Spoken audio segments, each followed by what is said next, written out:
10월 15일입니다. 반드시 내가 너를 축복하리라. 반드시 내가 너를 들었으리라. 천지는 변해도 나의 약속은 영원히 변치 않으리. 두려워 말라. 강하고 담대하라. 낙심하며 실망치 말라. 낙심하며 실망치 말라. 실망치 말라. 내 소원 이루는 날 속히 오리니 내게 영광 돌리리. 내 소원 이루는 날 속히 오리니 내게 찬양하여라. 아멘. 하나님 말씀 예레미야 32장 36절부터 44절의 말씀입니다. 하나님께서 이 예레미야의 탄식을 들으십니다. 하나님 너무나 슬프다고 고통스럽다고.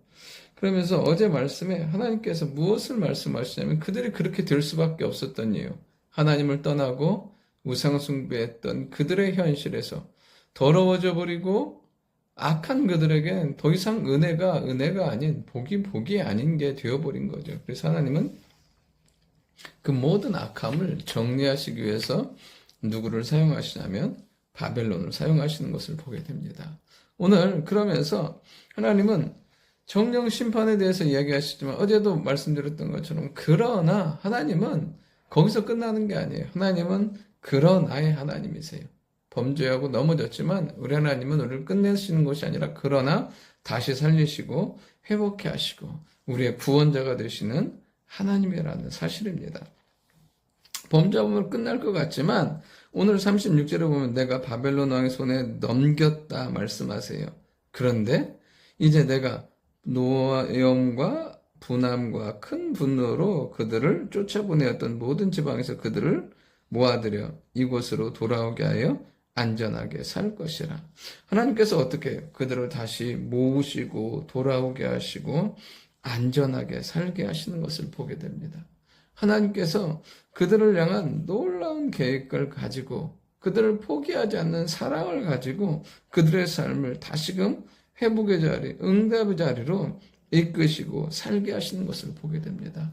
우리 하나님께서 이제 깨뜨리셨던 것을 다시 하나가 되게 하시고 무너졌던 것들을 세우시고 뽑으셨던 것들을 다시 심으심으로 말미암아 우리 안에 충만한 은혜를 누리는 그런 시간이 오게 될 줄 믿습니다. 이런 고난, 어려움이 우리의 그릇이 커지고 한계가 돌파되는 시간이더라고요.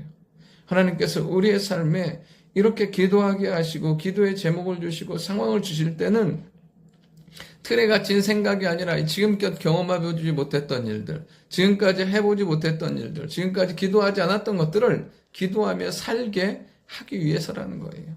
우리 하나님은 광야의 길을, 사막의 강을 내시는 분이세요. 우리의 인생과 삶에 우리가 지금껏 경험해보지 못했던 놀라운 은혜가 우리 하나님을 통해서 우리 가운데 이루어질 줄 믿습니다. 거듭 이야기하지만 이 모든 것은 예레미야의 탄식을 통해서 아뢰었을 때 하나님께서 그에게 응답을 해주신 거예요. 그러니까 우리의 인생과 삶에 막힘이 있고 꺾임이 있는 그 자리에서 기도하면 하나님은 새로운 길을 여시고 새로운 놀라운 능력들을 우리에게 허락해 주실 줄 믿습니다. 그러면서 이 모든 것이 무엇을 통해서 이루어지냐면 하나님과의 관계 회복을 통해서 이루어지는 거예요. 여러분 정말 기억해야 될 것은 축복과 은혜는 관계에서 오는 거예요. 관계에서. 오늘 보면 38절에 보면 그들은 내 백성이 되겠고 나는 그들의 하나님이 될 것이며. 왜요? 이 모든 것들, 이런 축복과 은혜는 하나님의 백성이 될 때, 하나님이 나의 하나님이 될 때 그런 충만한 능력과 은혜가 임하게 되는 것을 보게 돼요. 이렇게 관계가 회복되니까 어떻게 되냐면 하나님께서요 39절에 보면 내가 그들에게 한 마음과 한 길을 주어 자기들과 자기 후손에게 복을 위하여 항상 나를 경외하게 하며. 여러분 한 마음 한 뜻 한 길을 가지고 해야 될 것이 무엇이냐면 하나님을 경외하는 거예요. 나뿐 아니라 우리의 자녀들도 하나님을 예배하며 사는 삶을 살아갈 때 온전한 관계 회복뿐 아니라 하나님의 영원한 복, 하나님의 놀라운 언약의 축복들이 우리 가운데 임하게 될 줄 믿습니다. 그러니까 진정한 관계 회복은 하나님 앞에 예배함으로 나와지는 거예요. 한 마음, 한 길, 한 뜻을 가지고 뭐 하냐면 하나님을 경외하며 예배하며 사는 거예요. 그때 하나님은 변치 않는 영원한 복과 약속을 우리에게 허락해 주십니다. 그러면서 하나님께서 뭐라고 말씀하시냐면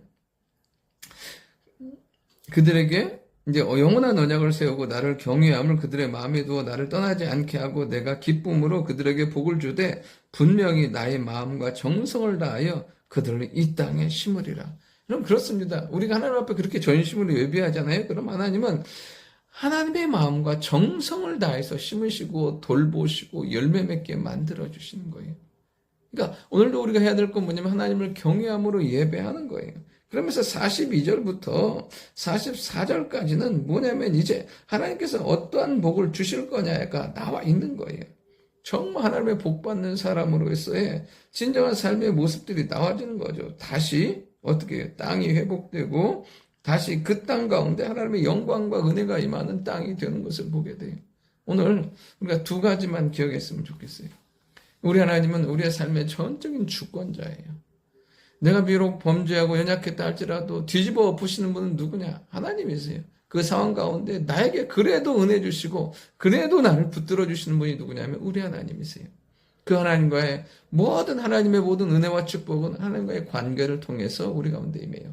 나의 하나님이 되시고 우리가 하나님의 백성이 될 때. 근데 이 모든 관계는 무엇을 통해서? 예배예요. 한 마음, 한 길, 한 뜻을 가지고 하나님을 경외하며 예배하면 하나님께서 변치 않는 영원한 언약과 복을 우리에게 허락해 주실 줄 믿습니다. 오늘 하루도 이 하나님 앞에서 다시 회복되는 역사가, 다시 예배가 회복되는 역사가, 다시 응답이 일어나는, 응답받는 역사가 있는 축복의 하루 될 수 있기를 원합니다. 좋으신 아버지 하나님, 하나님이 우리 하나님이신 줄 믿습니다. 나의 구원자이심을 믿습니다. 어떤 환경이라도 일으켜주시고 붙들어주시는 그 하나님의 영광 가운데 살아가는 저희들 되게 도와주시고 우리가 전심으로 한 마음, 한 뜻, 한 길, 이 모든 것들을 모아서 하나님을 경외하며 예배하며 나아가는 저희들 되게 도와주옵소서. 그래야 할 때 영원하게 변치 않는 응답과 은혜와 약속을 허락해 주신 줄 믿사오니 주여 오늘도 전심으로 예배하는 우리에게 하나님의 놀라운 역사와 응답이 있는 귀한 하루가 되게 도와주옵소서. 감사드리며 살아계신 예수님의 이름으로 기도드립니다. 아멘.